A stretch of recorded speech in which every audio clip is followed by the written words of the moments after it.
Well, welcome back, YouTubers. Welcome to Blinky's studio. Although I've heard from a couple of different sources that if you have some gear stuck in the corner of your bedroom, you really shouldn't go around calling it a studio. Well, I'm not sure what else to call it, and I'm not hurting anyone, so I'm going to go ahead and call it a studio. I am very studious in here, so it's going to work for me. So, having said all that, long intro for no reason really. Welcome to Blinky Studio. I'm going to be doing some camera angles and some editing, and I'm going to do a quick run through of just what I've got going on here. This is not the way you do it, but it is a way to get it done. And let's have a look. Of course, without guitars, this studio wouldn't be here. It's the reason I have one.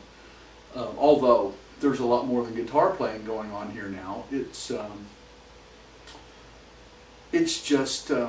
where it starts for me. And of course, this is nothing incredibly expensive here. This is this is an Epiphone Les Paul that now has it's been gutted and completely redone, better electronics, Duncan SH6 pickups, neck and bridge. This is one of the good old Korean Epiphones. It's a bolt-on neck, but back when they were making these, they really did a much better job than what you find today. It's a mahogany neck. It is a mahogany body with a maple cap. Probably not a really nice piece of wood since they were going to paint it. Or maybe they painted it because it wasn't a very nice piece of wood. But in any case, with the Duncans in here, this thing it's a rock machine. Although, and I remember Nelson over at Woodisow's Guitar Mods had some an SH6 in a Strat or something, and it was just too harsh, and he said he just didn't like it. He said you couldn't clean it up. My experience is that you can, but you have to have the right gear to do it with. I think, quite frankly, Nelson, that had you had that Vox amp when you put that SH6 into that Strat, you may have found that you liked it better. Maybe not, because these things are so personal. But in any case, the Nighthawk, completely stock. This Nighthawk is one of the guitars, few guitars I've ever had that I didn't want to do anything to it, which is one of the reasons I got it. Of course, it's the Epiphone version. I don't usually buy the Gibsons. Not that I dislike them so much, more as I just really don't want to spend that much money on something that I think I can make or do for myself. This is a '93 Ibanez EX 1700 that has been completely reconfigured on the inside as well. None of the electronics are original. These are Epiphone pickups that will probably get changed out. This is a GFS Pro Tube that I really like. I'm not sure what this guitar is going to, final configuration is going to be. It sounds pretty good the way it is now when I have it hooked up, which in fact now I don't because I'm doing some more stuff to it. But in any case. And then of course my parts caster. And the only bass I bother to keep, and I've had a bunch of bass guitars, I usually really only want one, but I want one that I want, and I went through, the last time I got rid of the bass guitar, it wasn't that great, and I went through about 4 different guitars before I found, this is a PV Millennium AC 5-string, and it had that low B, which I hate a low B on a bass. It's just, I don't use it. I don't like it. It doesn't. I like to come down hard on that E string, so the B string's just in the way. So what I did was I modified it a little bit, and I now have this strung EADGC like the classical bass players do. And even for rock, I'm going to tell you, I like it a lot better. It's just, to me, it's just a better bass. It gives you the high range of a 6-string bass without having to put up with that B string in the way. And like I said, a lot of people like it. I'm not one of them. And then there's the amp. Now, mine is a Vox AD 120 VT. It's a stereo amp, and it's been a while since I had a stereo amp, but I love them. I absolutely love the sound of them. This one is 2 channels, 60 watt per channel. It's switchable in the back. It'll go, of course, it's 120 watts times 2. I mean, 60 watts times 2 gives you the 120. So it's 60 per channel, switchable to 30 per channel, switchable to 15 per channel, and switchable down to 1 watt per channel. per channel. Pretty handy when your studio is in the bedroom. And people keep saying, well, what you really should have done was got yourself an AC30. That's the amp. This thing is configured physically a lot like one, and Celestion speakers, 2 Celestions in it. And I can come over here, I can switch this thing to an AC30 emulator, switch it down to 15 watts per channel, which makes it a 30 watt amp. And what I really end up with is a stereo AC30. It sounds great, and but it does much more than that. And one of these days I'll fire it up for you, but that's not what we're going to do today. So, electronically, this thing is as cobbled together as it looks. This is an old Dell. It was a videographer's machine. It has a Intel i7 940. It's quad core. It hyper threads. It's fast. I put a solid state drive, a Samsung solid state drive in it for my recording drive. I added a second power supply to power my fans for the video card. It has a video card in it that gets pretty hot. I didn't really need the video card for what I do, but I don't mind having it. If I want to play a little video game on here, it comes in handy that I have that on there. But it's a good computer, and it's one of 2 in this system. The other one is over here. It's about a 6-year-old dual-core laptop that I have. Well, I'll show you how I've got this hooked up in a minute, but I use it for my synthesizer bank, and I'll show you how that works in a little bit. But it is strictly for inputting into my summing mixer and then out through the interface into recording into the computer. I am a believer in analog summing. It helps kind of keep that old school sound. I love analog gear, and I'd have more if I could afford more and if I had room for more, but you're looking at the entire pretty much scope of what I refer to as my studio. So this is, and of course I have 2 monitors, well 3 if we count the monitor on the synthesizer bank. So, and I can, and for monitoring right now, I've got an LG soundbar with a subwoofer just kind of stuck there because I'm not going to try to, at this point, I'm not going to try to record all of this in Reaper. I could. I have a track up. I'm not going to try to record all of this in Reaper and then edit it into the video because I'm just not comfy. My skill level isn't quite there. I can get it in there, but I don't have enough practice at getting it right.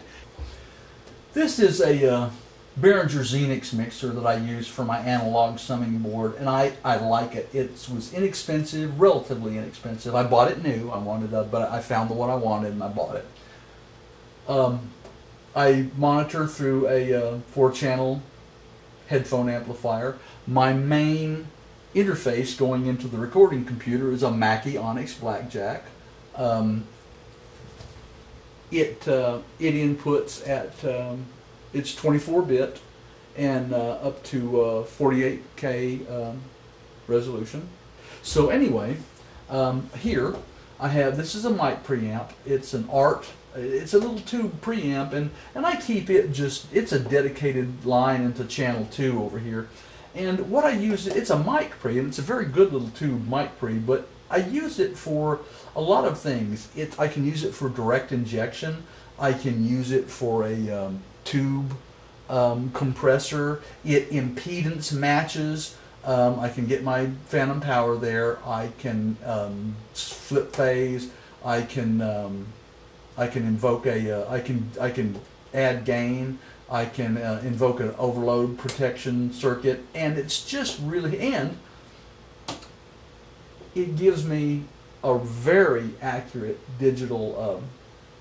A very accurate analog VU meter, which I'm a fan of, and it is the only physical meter in all of this stuff. It's a very good little piece of gear, and I bought that one used for $15 out of the clearance rack at Guitar Center.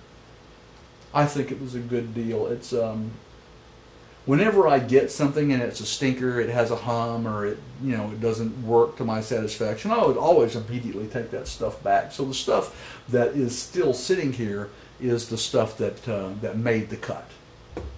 Beat on the drum kit, and I do have. In fact, I'll put this where you can maybe see it.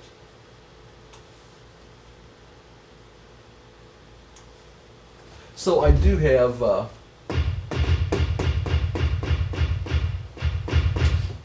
Now, the Akai MPX8 is a sample player. It's pretty basic, but it really works well. You load samples on an SD card, and you have 8 pads. The pads, they light up, and your red pad, your orange pad, that means it's ready to go. Your red pad, that's the last one you hit. Your green pad, any pad you touch stays green while the file is still playing. Say like that symbol has a long decay and just now turned red. So, and on these 8 pads I keep my basic recording kit, which is kick, snare, toms, hi-hat, and crash and ride. Now, the pads here are handy because you can actually do things that you're not fast enough regularly for. So I can do things here with my fingers that I really couldn't do with a pair of sticks. But at the same time, you can't get that stick sound. It doesn't.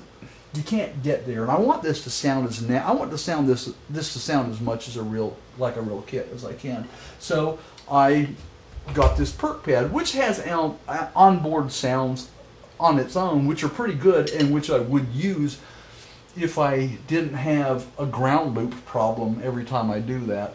I get a 60 cycle hum. I can't figure out how to make it go away, and I don't really need them. I got the thing for the pads, and which is, what I really use it for, so I could make it sound like someone with sticks was actually doing something.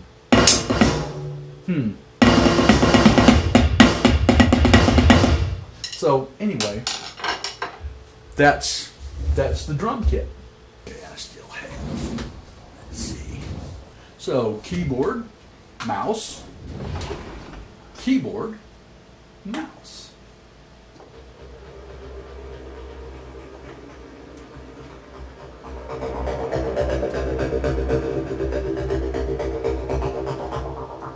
Now, I have more than several. I have a collection of synthesizer files here, and I'm not going to go through them all, but I'm going to, we wouldn't have time, but I'm certainly going to play a couple for you. And this one, now I'm using a sample player, or actually a synthesizer called Alchemy, that is just fantastic. And I'm actually just using what's available for free online, that portion of it. And it is configurable. It has lots of presets, lots of synthesizer files that can be downloaded, and it's my favorite synthesizer of the bunch. And I have several on here that I really like, but this one, I'm in the rhythmic settings, and this particular file, I just love the sound of it. It's a rhythmic sequenced synthesizer file called A Forest Gnome Dancing, which of course I can.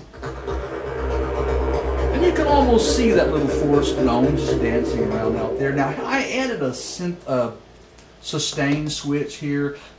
But in any case, the sustain switch, you know, it's the one that it's made for is one of those little sustain switches that sends out a MIDI signal. It's a foot pedal, and I didn't want to have to keep my foot on a pedal, so I just put a switch on the thing because I figured, well, the old sustain pedals were just a switch, and I figured this would probably work with either one, so I just put a switch on there, and I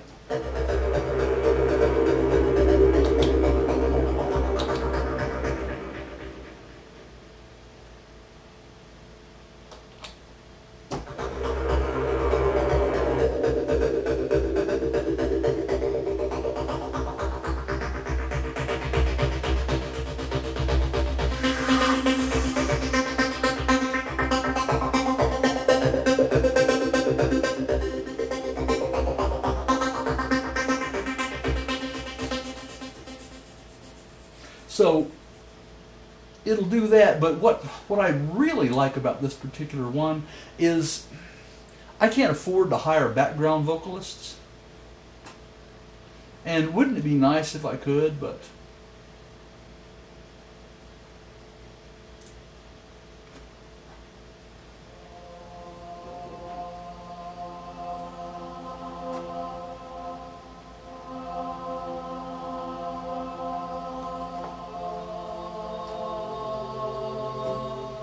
I mean, I can definitely get some I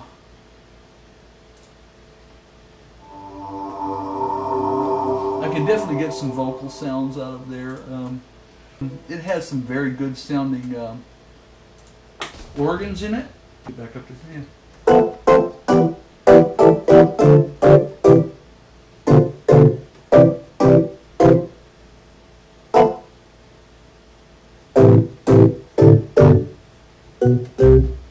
Anyway, it does quite a bit.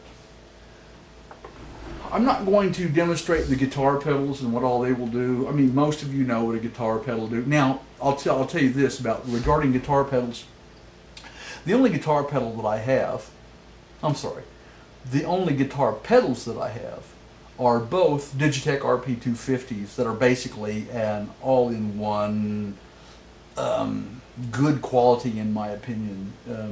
You guys know how Scott Grove is about his Johnson J stations. Well, that's how I am about my Digitech RP250s. I wouldn't mind trying a Johnson J station, but I think at this point Scott has already bought up all the ones that still work. And of course I have a, mic ready to be I can heat it up anytime I want to. Well, I ran out of SD card before I ran out of things to say, but I got the meat of it in there. I would have done a better job had I not just talked way too much and then edited large portions of it back out. But you've got the basic idea of what I'm doing here, and rather than make this video any longer than it already is, I'll just say, be well.